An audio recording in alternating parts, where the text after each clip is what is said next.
It's Donovan Everett from Cape Racing, and I'd just like to say it's an absolute pleasure to be involved with Intrabet and Cape Breeders in this golf day today here at Pearl Valley.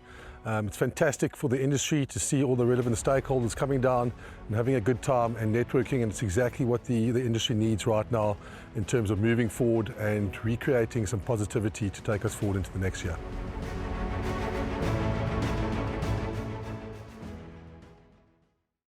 We're on to race number 6 now, and this is the feature of the day. It's the Michael Roberts Stakes listed. It's over 1,750 meters. But before we start dissecting the form for you, we've got 2 interviews lined up. That's with Byron Foster and Mark Dixon. Yeah, look, he's progressed really well. He's had probably a perfect prep, even though we've had the rains. I think his prep's been perfect, and probably would have liked to. It was a race we penciled in really early on in the season, and it might come one run quicker than we hoped for, just like you say, with his rating being stepped up so quickly. And he might have been, if we found another middle to high handicap before going into this race, might have been more ideal for him. But he's in a great space, and we think he'll run another good race. Newsstream, yeah, great run last time back with Keegs and the blinkers on. Ultra consistent. Always tries his hardest, loves Scottsville, loves the trip, got the feminine touch on his back, so competitive race, but he's as good as all the rest of the field, so no, I think he'll be a big runner on the day. Yeah, we heard the confidence there coming from Mark Dixon, number 12, Newsstream, and it's an open betting race and could be some nice value there with Rachel Vinegar aboard. But my first selection, Raheel, is number 8, Dawn of a New Day from the Dean Cannemeyer yard with Keegan DeMello aboard. I just get the feeling that this horse is going to love the 1750. I mean, how consistent has she been? Yeah, she's been very consistent, Devon, and she's a horse that has been in some good form of late. Cracking run last time out behind Canadian Summer, the top three-year-old filly, and she was given Canadian Summer 3 kgs, only beaten 2 lengths in the Flamboyant Stakes, 59 kgs on the back. You seem to be confident that she'll enjoy the trip. I'm not as confident as you are. I think 1,600 meters, that's where she's effective. She's best over. I know that she has gone 1,800 before, beaten behind Silver Darling, beaten 2.5 lengths, but I just think 750 is a bit of a stretch for this individual. But we'll see how she does go, and she's a horse that's in form. Healthy respect for the combination as well, that King DeMello and Dean Cannemeyer. But for me, horse number 6, Cape Eagle, I think is an improving sort. He's coming through the divisions nicely. He's he beat Pewter Sky. He thumped opposition, beaten them by 5.5 lengths. Then last time out behind, he beat Captain Who. He was backed into odds on that occasion, and he beat Captain Who in no uncertain terms, winning by 2.5 lengths. Now he's gone up 15 points for his last 2 victories. So the handicapper is holding no punches here.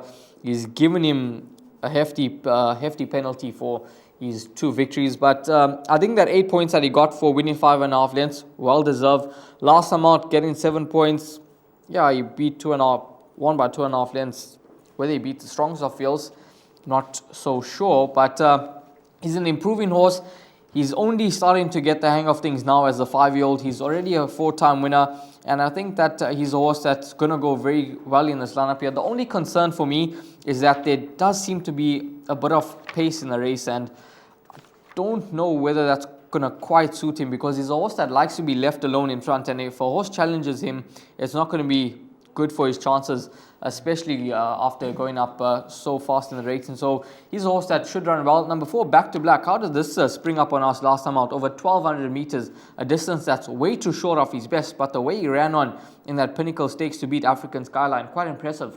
Yeah, this forms part of my top 3. In fact, I fancy this horse as well, Back to Black. If you dig deep in the form lines, this horse ran second to Al Mutana on the 11th of January 2022.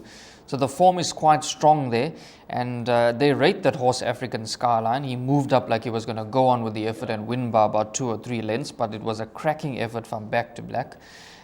Stepping up in trip now, might just suit, and I think you can expect another honest effort from the son of Karari, and I'm expecting a bold showing. This is definitely not a horse to leave out of quartets, pick sixes, trifectas, swingers, whatever bets you're taking on the day. You have to respect this horse back to black.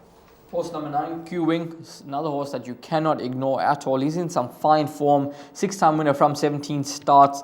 He's got 58.5 kgs on the back. The distance could just be on the sharp side for him. He's been running over 2,200 meters off late. But he's a horse that is in some good form, and he'll love the pace being on. He'll be flying home at the finish. He'll probably be the horse that has the fastest 400 to finish. Sereno Moodley gets a good tune out of this individual. He's ridden him 8 times for 4 wins already. And Q-Wing, another horse that you can't ignore. And then, of course, number 12, New Stream World, the confidence coming through from Mark Dixon. I think he's a horse that takes a specific kind of ride. And whether Rachel Vinegar is going to suit him or not, only the race will tell. But he's a horse that, if we look at that Juan Carlos Form 9, he is very well in. He's got the beating of Q-Wing on that occasion. Q-Wing is 2.5 kgs worse off at the weight for, we'll call it a 3-length beating. So he's got quite a bit of form to turn around there with the number 12 New Stream. So New Stream could just be a nice lurker. Yeah, it could be a nice lurker, and that's trading at around about 12-1 in the fixed odds betting market. So throw this into all your trifectas and quartets, and you heard the confidence there from Mark Dixon. Well, that is our analysis of the feature race on the day. We've hoped that we've helped you to structure your bets correctly, and hopefully it could be pay in race number 6, because there's plenty of value available.